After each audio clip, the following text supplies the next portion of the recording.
যথাযোগ্য মর্যাদায় শেষকৃত্য সম্পন্ন হল প্রয়াত প্রাক্তন প্রধানমন্ত্রী মনমোহন সিংয়ের। শনিবার 11টা 45 মিনিটে দিল্লির নিগমবোধ ঘাটে শেষকৃত্য সম্পন্ন হয় তার।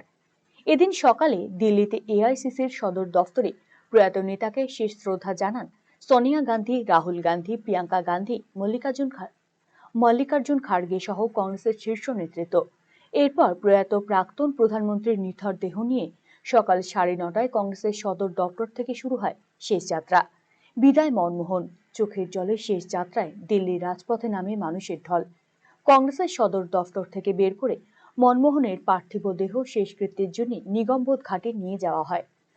নিগমবোধ ঘাটে এসে পৌঁছন প্রধানমন্ত্রী নরেন্দ্র মোদী, স্বরাষ্ট্রমন্ত্রী অমিত শাহ, রাজনাথ সিং। নিগমবোধ ঘাটে শেষ শ্রদ্ধা জানান দেশের রাষ্ট্রপতি দ্রৌপদী মুর্মু, উপরাষ্ট্রপতি জগদীপ ধনখড়। গান স্যালুটে শেষ বিদায় জানানো হয় প্রয়াত প্রাক্তন প্রধানমন্ত্রী মনমোহন সিংকে। 12টা 40 মিনিটে শেষকৃত্য শুরু হয় তার।